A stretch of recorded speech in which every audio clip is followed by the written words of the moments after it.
Hello hi मेरे प्यारे दोस्तों, सरस्वती मां पाठशाला में आपका स्वागत है। मेरे प्यारे दोस्तों, आज हम पढ़ेंगे नर जनन तंत्र।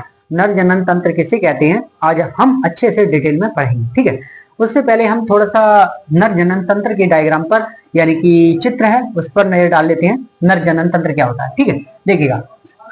ये हमारा वृषण कोश है, ये हमारा मूत्र मार्ग है, ये हमारा शिशन है। शिशन को हम लिंग भी कहते हैं और पेनिस भी कहते हैं अंग्रेजी में, ठीक है।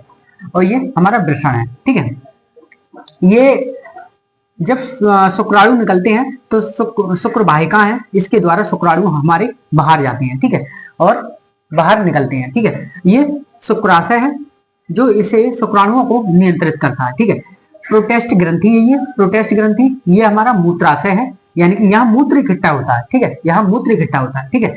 ये नलिका है, नलिका है, और इसके द्वारा हर चीज यहाँ पर मतलब अच्छे से जो इस पूरा सिस्टम में होता है वो पूरा मैंने आपको यहाँ बताने की कोशिश की है, ठीक है। देखिएगा, नर जनन तंत्र, इसे अंग्रेजी में मेल रिप्रोडक्टिव सिस्टम भी कहते हैं मेरे प्यारे दोस्तों। क्या कहते हैं? मेल रिप्रोडक्टिव सिस्टम, ठीक है। जनन कोशिका उत्पादित करने वाले अंग एवं जनन कोशिकाओं को निषेचन के स्थान तक पहुंचाने वाले अंग संयुक्त रूप से नर जनन तंत्र कहलाते हैं, ठीक है। ये क्या होता है, देखिए, ये पूरा नर जनन तंत्र है, ठीक है। यहाँ पर जनन कोशिका को उत्पादित करने वाले यानी कि वृषण कोश में जनन कोशिका उत्पादित होती हैं, और यहाँ से निकलते हुए जो हमारा सीमन है, जो हमारा सीमन होता है या हमारा स्पर्म होता है वो बाहर निकलता है, ठीक है। शुक्राणु होता है वो हमारा बाहर निकल जाता है शिशन के द्वारा, पेनिस के द्वारा यानी कि लिंग के द्वारा, ठीक है। उसी को हम इसकी परिभाषा देते हैं। और ये प्रत्येक जो नर जनन तंत्र है इसका पूरा स्ट्रक्चर, प्रत्येक का भाग अलग अलग होता है और अच्छे से ये अपना अपना कार्य पूरी तरह बाखूबी करते हैं, फिर निषेचन होता है, ठीक है। देखिए, पॉइंटों में लिखा है, नर जनन कोशिका अथवा शुक्राणुओं का निर्माण वृषण में होता है। आप जानते हैं जो नर जनन कोशिका अथवा शुक्राणुओं का निर्माण होता है वो वृषण में होता है, ठीक है। वृषण कोश है, इसके अंदर वृषण है, ठीक है, ये वृषण है।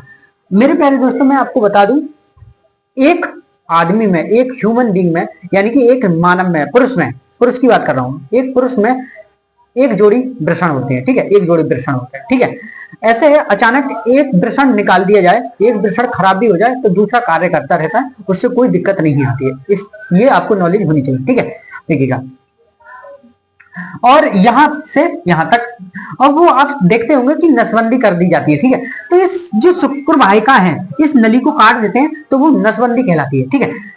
कि मतलब लोगों ने नसबंदी करा ली, अब उसके मतलब फर्टिलाइजेशन नहीं हो सकता, यानी कि उसके बच्चे नहीं हो सकते, और वो उसने तो नसबंदी करा ली। तो इस जो पाइपलाइन होती है यानी कि शुक्र वाहिका होती है, यानी कि एक नली सी होती है, उसे हम काट करके, डॉक्टर क्या करते हैं, उसे काट करके दोनों तरफ से जोड़ देते हैं, दोनों तरफ से बंद कर देते हैं, और हमारे ना तो शुक्राणु यहाँ सेशन में जाएंगे, लिंग में जाएंगे, और ना ही मतलब फर्टिलाइजेशन होगा। इसलिए ये होता रहता है, ठीक है। यहाँ इस तरीके से इसको दर्शाया गया है, ठीक है। आगे देखते हैं, यह उदर गुहा के बाहर वृषण कोश में उपस्थित होता है, ठीक है।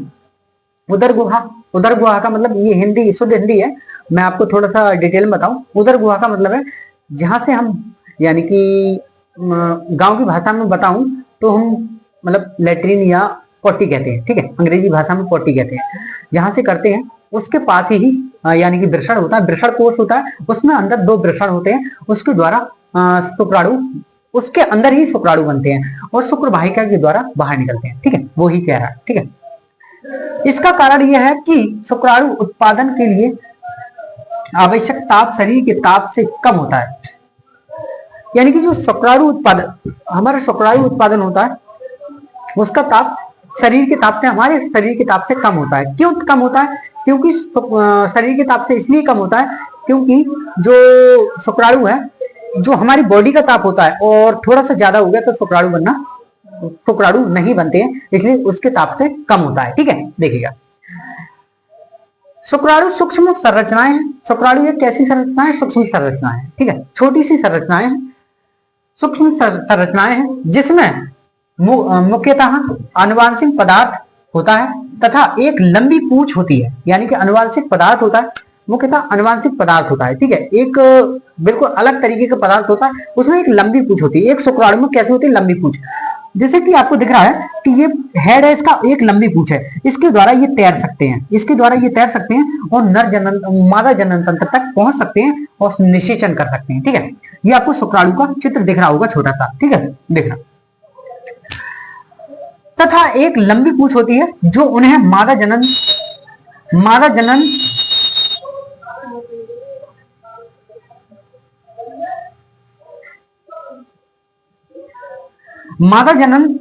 कोशिका की ओर तैरने में सहायता करती है, ठीक है।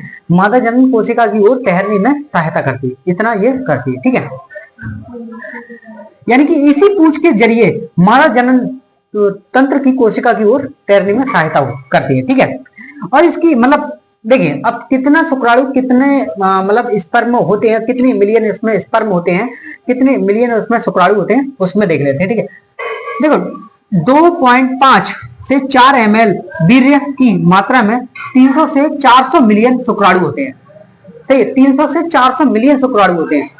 250 या 4 ml, 250 ml या 4 ml शुक्राणुओं में 300 से 400 ml शुक्राणु होते हैं। कितने होते हैं? 300 से 400 ml शुक्राणु होते हैं, ठीक है। मिलियन शुक्राणु होते हैं, सॉरी, मिलियन शुक्राणु होते हैं।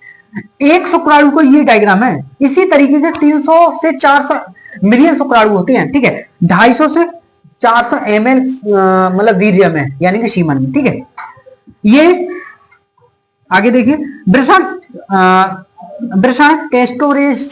टेस्टोरेशन नामक एक हार्मोन उत्सर्जित करते हैं। वृषण क्या करते हैं? टेस्टोरेशन एक नामक हार्मोन उत्सर्जित करते हैं। यह हार्मोन शुक्राणुओं के उत्पादन को नियंत्रित करता है। और हार्मोन से ये क्या कार्य करते हैं? जो शुक्राणु बनते हैं उसके उत्पादन को नियंत्रित करता है, उसके उत्पादन को नियंत्रित करता है, यानी कि वो नियंत्रित रहे और ज्यादा इधर उधर मतलब ना तो बॉडी में कोई कमी आए और ना कोई मतलब संतुलन में कमी आए, तो नियंत्रित करता रहता है, ठीक है। तो आपको यहां तक अच्छे से समझ में आ चुका होगा, यानी कि नर जनन तंत्र क्या होता है और किस तरीके से शुक्राणु निकलते हैं और मादा जनन तंत्र में जाते हैं, ठीक है। आपको पूरा डायग्राम यहाँ पर नर जनन तंत्र का दिख रहा होगा और किस तरीके से कौन सा पार्ट कौन सा है। ये मेरे प्यारे दोस्तों नलिका है, यहाँ पे मूत्र इसके द्वारा अंदर आता है, ये मूत्राशय है और यहाँ मूत्र इकट्ठा होता है। ये प्रोटेस्ट ग्रंथि है, ये क्या है? प्रोटेस्ट ग्रंथि, ठीक है। ये सेशन है, इसे हम लिंग भी कहते हैं और इसे अंग्रेजी में पेनिस कहते हैं, ठीक है। ये मूत्र मार्ग है और मूत्र मार्ग के द्वारा यहीं से हमारे शुक्राणु बाहर निकलते हैं, यानी कि स्पर्म यानी कि वीर्य बाहर निकलता है, ठीक है, सीमन बाहर निकलता है। और इसे कहते हैं शुक्र वाहिकाएं। यहां से शुक्राणु यहां से होते हुए बाहर निकलते, ठीक है। ये शुक्राशय है हमारा, ये क्या है? शुक्राशय।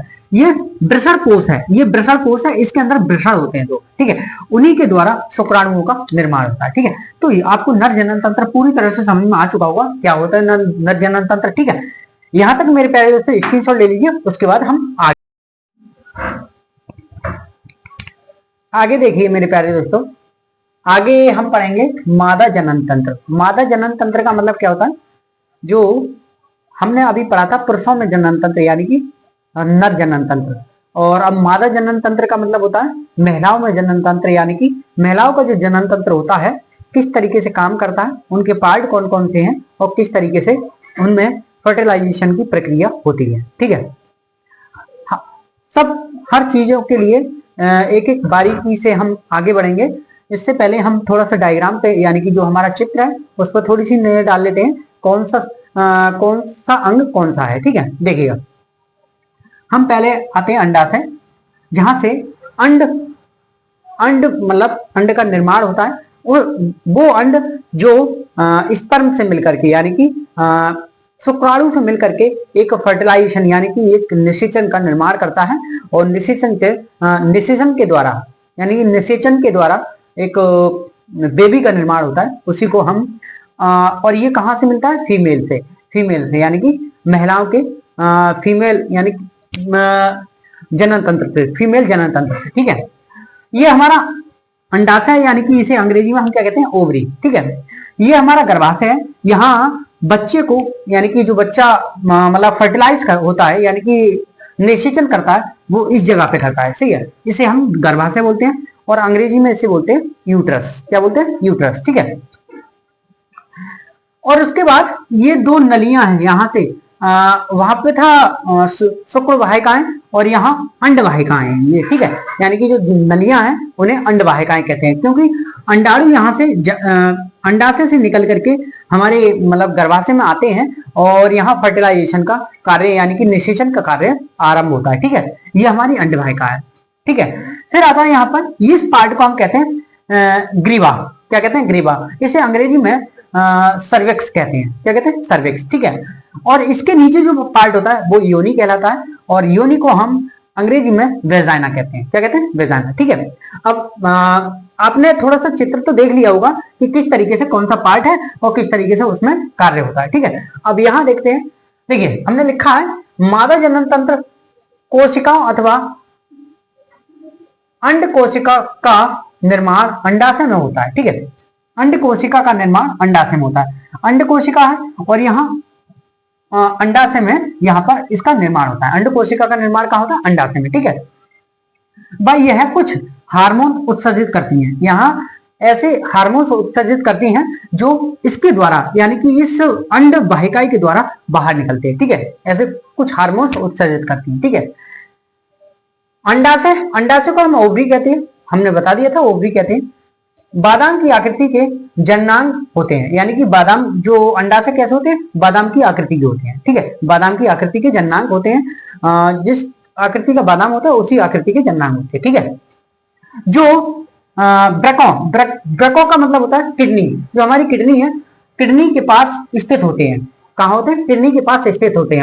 हमारे शरीर में किडनी के पास यहाँ पे स्थित होते हैं। ठीक है, लड़की के जन्म के समय ही अंडाशय में हजारों अब परिपक्व अंड होते हैं। ठीक है, जब लड़की का जन्म होता है हजारों अब परिपक्व अंडाशय होते हैं, यानी कि इसमें बहुत सारे अंडाशय होते हैं।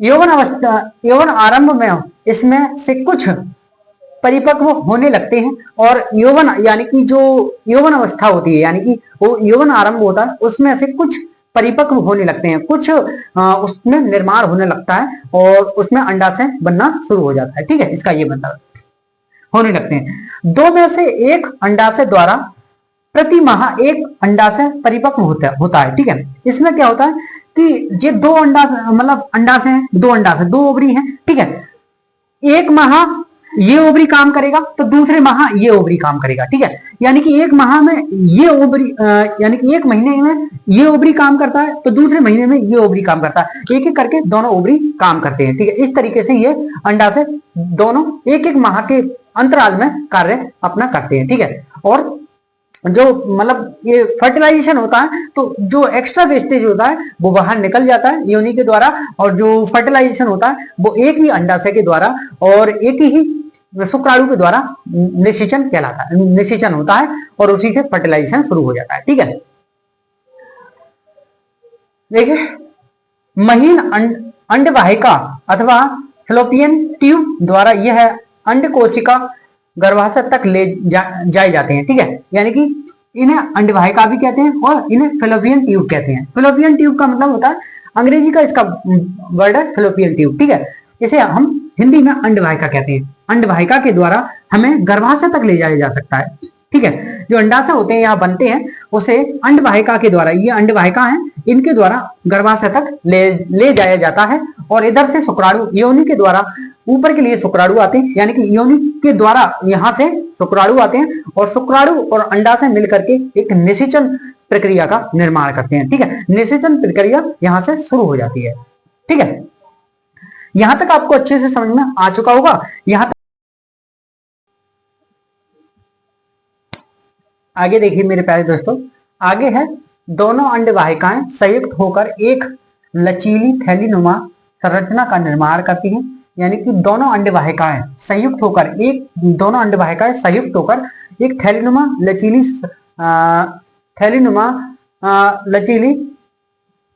निर्माण करती हैं, यानी कि थैलीनुमा निर्माण करती हैं। उसी को हम क्या कहते हैं? उसी को हम गर्भाशय कहते हैं। क्या कहते हैं? गर्भाशय। ठीक है, जिसे हम गर्भाशय यानी कि यूट्रस कहते हैं। इसे क्या कहते हैं? गर्भाशय यानी कि यूट्रस कहते हैं। गर्भाशय ग्रीवा कर्वेक्स द्वारा योनि में खुलता है, यानी कि योनि में खुलता है, यानी कि गर्भाशय कर्वेक्स द्वारा योनि में खुलता है, यानी कि नीचे की साइड में खुलता है। ठीक है। अंड कोशिकाएं बनाने के अलावा अंडाशय दो प्रकार के मादा हार्मोन्स भी सृजित करते हैं, यानी कि दो प्रकार के मादा हार्मोन्स भी बनाते हैं। दो प्रकार के मादा हार्मोन्स कौन से मादा हार्मोन्स है? एक है एस्ट्रोजन। एस्ट्रोजन का मतलब एस्ट्रोजन का वो हार्मोन्स है जो किशोरावस्था को नियंत्रित बनाए रखते हैं, यानी कि जो किशोरावस्था आती है उसे नियंत्रित बनाए रखते हैं। और दूसरा है प्रोजेस्टेरोन। दूसरा प्रोजेस्टेरोन। ठीक है। ये हार्मोन्स क्या करते हैं? जो गर्भ धारण करती है, मतलब महिला गर्भ धारण करती है तो उसे गर्भ ठहराने में सहायक होते हैं। ठीक है। ये क्या करते हैं? गर्भ ठहराने में सहायक होते हैं। ठीक है। दो हार्मोन्स होते हैं, एस्ट्रोजन एवं प्रोजेस्टेरोन। ठीक है। दो हार्मोन्स पैदा करती है जो मतलब मादा हार्मोन्स, और जो अंडाशय में होते हैं। दोनों कहाँ होते हैं? अंडाशय में। ठीक है। प्रोजेस्टेरोन हार्मोन्स स्त्रियों में किशोरावस्था के समय आने वाले परिवर्तनों को नियंत्रित करता है। ठीक है। और जो प्रोजेस्टेरोन हार्मोन्स है किशोरावस्था के आने वाले समय को नियंत्रित करता है, यानी कि परिवर्तनों को नियंत्रित करता है। जो भी परिवर्तन आते हैं उनको सबको नियंत्रित करता है। ठीक है। प्रोजेस्टेरोन गर्भ धारण करने में सहायक होता है, यानी कि जो प्रोजेस्टेरोन होता है और एस्ट्रोन होता है वो स्त्रियों में किशोरावस्था के होने वाले परिवर्तनों को नियंत्रित करता है, और प्रोजेस्टेरोन होता है वो क्या करता है? गर्भ धारण करने में सहायक होता है, यानी कि गर्भ जो महिला के गर्भ धारण करती है महिला उसे सही करने में, यानी कि गर्भ धारण करने में सहायक होता है, यानी कि गर्भ को रोकने में सहायक होता है। ठीक है। मैथुन के समय शुक्राणु योनि मार्ग में स्थापित होते हैं, जहां से ऊपर की ओर यात्रा करते हुए अंडे वाहिका तक पहुंचते हैं। ठीक है। जहां वे अंडे कोशिका से मिल सकते हैं। ठीक है। यहाँ क्या होता है? मैथुन के समय, ठीक है, जब ये प्रक्रिया होती है उस टाइम क्या होता है कि यहाँ से शुक्राणु हमारे गर्भाशय में पहुंचते हैं और अंड कोशिका से मिलकर के और निषेचन यहाँ वहां पे शुरू कर देते हैं। क्या करते हैं ना? अंड कोशिका से मिलकर के शुक्राणु निषेचन शुरू कर देते हैं। ठीक है। तो ये यहाँ तक आपको अच्छे से समझ में आ चुका होगा निषेचन किस तरीके से शुरू होता है। ठीक है। आपको बहुत ही अच्छे से समझ में आ चुका होगा। यहाँ तक स्क्रीनशॉट ले लीजिए, उसके बाद आगे बढ़ते हैं। ठीक है। आगे देखिए मेरे प्यारे दोस्तों, आगे क्या है? अब यदि शुक्राणु उपयुक्त अंड कोशिका से मिलता है तो निषेचन से युग्मजन का निर्माण होता है। ठीक है। यानी कि जो शुक्राणु हमारा, शुक्राणु क्या करता है? योनि में प्रवेश करता है। योनि में प्रवेश करके जीवा से होते हुए, यानी कि ग्रीवा से होते हुए गर्भाशय में जाता है और अंड कोशिका से मिलता है। अंड कोशिका से मिलकर के एक युग्मजन का निर्माण करता है। एक मतलब शुक्राणु अंड कोशिका से मिलकर के युग्मजन का निर्माण करता है और एक गेंद की तरह एक आकृति बना लेता है। ठीक है। आगे देखेंगे। तत्पश्चात यह निषेचित अंडा विवाहित होकर कोशिकाओं की गेंद जैसी संरचना या भ्रूण बनाता है। ठीक है। मैंने क्या बताया कि यह गेंद की तरह आकृति बना लेता है। ठीक है। कुछ समय बाद यह अंडा, जब दोनों शुक्राणु और अंडाणु दोनों मिलते हैं तो कुछ समय पश्चात ये क्या करते हैं? ये मतलब एक गेंद की आकृति का एक आकार बना लेते हैं, या तो इसे भ्रूण बोलते हैं या गेंद जैसी संरचना बोलते हैं। ठीक है। भ्रूण भी बोलते हैं, गेंद जैसी संरचना भी बोलते हैं। ठीक है। देखिए, भ्रूण गर्भाशय में स्थापित हो जाता है जहां यह लगातार विभाजित होकर वृद्धि करता है तथा अंगों का विकास करता है। ठीक है। भ्रूण क्या करता है? गर्भाशय में स्थापित हो जाता है पूरी तरह से। यहाँ गर्भाशय है, इस गर्भाशय में स्थापित हो जाता है और गर्भाशय में स्थापित होने के बाद ये लगातार अंगों में वृद्धि करता है और उसके साथ भी इतने भी अंग निकलते हैं और अंगों में विकास भी करता है। ठीक है। और ये विकास कब तक चलता रहता है मेरे प्यारे दोस्तों? ये जब तक चलता रहता है जब तक बेबी पूरा बन करके तैयार नहीं हो जाता, एक नए जीव का निर्माण नहीं हो जाता, तब तक ये चलता रहता है। ठीक है। एक नया जीव दो चीजों से मिलकर के नहीं बन नहीं जाता, तब तक ये निषेचन चलता रहता है। ठीक है, ये निषेचन कितने दिन तक चलता है मेरे प्यारे दोस्तों? ये निषेचन 9 महीने तक चलता है। 9 महीने के बाद ये निषेचन कंप्लीट हो जाता है। उसके बाद जो हमारी मादा है, मादा जनन करती है और जनन में एक नए बेबी को पैदा करती है। ठीक है, और उसी को हम मादा जनन तंत्र कहते हैं। और किस तरीके से आपने ये समझा होगा कि किस तरीके से मादा जनन तंत्र और नर जनन तंत्र दोनों ही मिलकर के एक निषेचन करते हैं, यानी कि फर्टिलाइजेशन करते हैं। शुक्राणु और अंडाणु मिलकर के, दोनों ही मिलकर के किस तरीके से फर्टिलाइजेशन करते हैं और फर्टिलाइजेशन से एक नए जीव को पैदा करते हैं, यानी कि नए बच्चे को पैदा करते हैं। वो आपको अच्छे से समझ में आ चुका होगा। ठीक है, देखिए मैंने आपको शुरू में बताया था कि अंडाशय में 2 हार्मोन्स पाए जाते हैं। एक होता है एस्ट्रोजन, ठीक है, एस्ट्रोजन होता है, और एक होता है प्रोटोस्टेरोन। ठीक है, ये क्या होता है? एस्ट्रोजन क्या करता है? जब मादा किशोर अवस्था में होते हैं तो जो उनमें हार्मोन्स बनते हैं, उन हार्मोन्स को नियंत्रित करने के लिए उसमें वो एस्ट्रोजन जो हार्मोन्स होता है उन्हें सहायक होता है। ठीक है, और ऐसे ही प्रोटोस्टेरोन होता है, वो क्या करता है? गर्भ धारण करने में सहायक होता है। क्या होते हैं? गर्भ धारण करने में। ठीक है, तो मेरे प्यारे दोस्तों आपको बहुत ही अच्छे से समझ में आ चुका होगा कि किस तरीके से मादा जनन तंत्र और नर जनन तंत्र कार्य करते हैं और किस तरीके से एक नए बेबी का निर्माण करते हैं और किस तरीके से पूरी प्रक्रिया होती है। और दोनों ही आपको मैंने यहाँ लिख करके समझा दिया और बहुत ही अच्छे से आपको समझ में आ चुका होगा। मेरे प्यारे दोस्तों इस लेक्चर में इतना ही। अगले लेक्चर में मिलते हैं अगले टॉपिक के साथ। तब तक के लिए वीडियो देखते रहिए, वीडियो को लाइक कीजिए, चैनल को सब्सक्राइब कीजिए, और कुछ ना समझ आए हो मेरे प्यारे दोस्तों तो जरूर कमेंट करिएगा, मैं अच्छे से दोबारा समझाने की कोशिश करूंगा। ठीक है, जैसे लगे रहिए, मेहनत कीजिए, कुछ ना समझ आए हो तो मैं दोबारा समझाऊंगा। ठीक है, लगे रहिए और इसका स्क्रीनशॉट ले लीजिए। फिर चलते हैं।